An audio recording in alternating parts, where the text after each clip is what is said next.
National compensation surveys include a lot more in total compensation than just clinical compensation. Today, I'm going to show you the difference between total compensation and clinical compensation for 4 different physician specialties.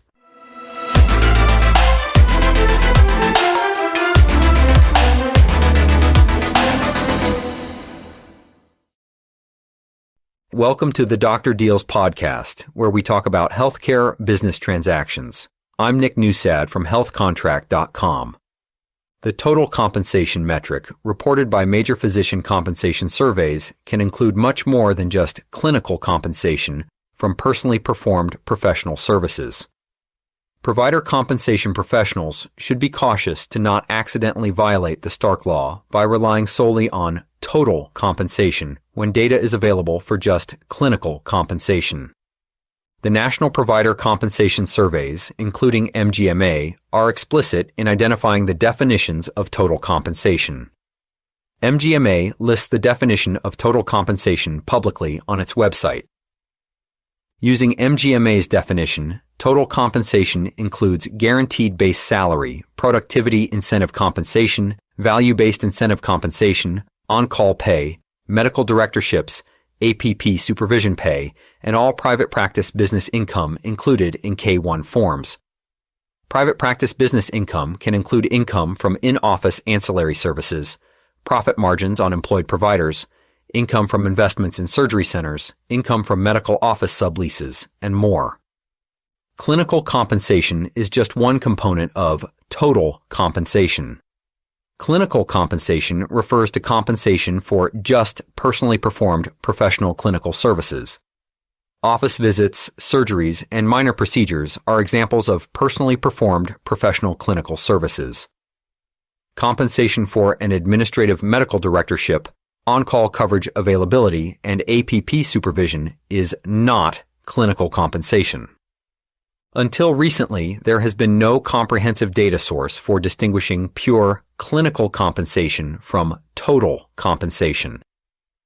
This changed this past year during 2024 when DataRise provider Compensation Data unveiled a pure data source for clinical compensation covering over 100 physician specialties and 250 U.S. markets. At the national level, there is little noticeable difference between DataRise's clinical compensation and MGMA's total compensation data for office-based primary care specialties associated with little or no call coverage and little or no in-office ancillary services. It makes logical sense that total compensation and clinical compensation would be similar for many physicians in these office-based primary care specialties. The differences are much more striking among surgical and procedural specialties associated with substantial on-call coverage and in-office ancillary services. Cardiology and orthopedic surgery reveal substantial differences in comparisons of DataRise's clinical compensation and MGMA's total compensation for the same specialties.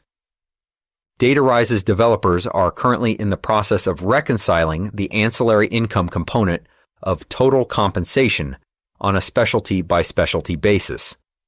They have found that 80% to 90% of in-office ancillary income is represented by only 3 to 4 in-office ancillary services within each specialty. This next level of reconciliation of the ancillary income component of the difference between total compensation and clinical compensation is informative, but caution is emphasized. Employers are prohibited from paying physicians for referrals to in-office ancillary services that are Stark designated health services, unless the compensation is structured in conformance with an applicable exception to or special rule of the Stark Law. An expert healthcare attorney should be consulted to ensure that physician compensation plans are structured appropriately in accordance with the appropriate Stark exceptions and anti-kickback statute safe harbors. Including in-office ancillary income from Stark DHS in physicians' compensation plans has severe penalties if the arrangements do not conform with an applicable exception or special rule. Among the Department of Justice's many accusations against Community Health Network in Indiana, The DOJ alleged that CHN based physician compensation upon the volume and value of physician referrals to Stark DHS like imaging, diagnostic testing, and hospital services. CHN agreed to pay a $345 million settlement at the end of 2023 to resolve many of these allegations. If you rely on total compensation metrics from national surveys to set clinical compensation, you may consider adjusting your approach.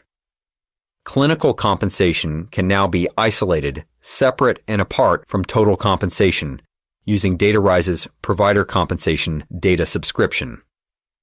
If you would like to share in-office ancillary income with physicians in your medical group, consult with an experienced healthcare attorney to structure your arrangements to comply with an exception or special rule to the Stark Law. This is Nick Newsad from healthcontract.com. Contact me directly to learn more about DataRise provider compensation data.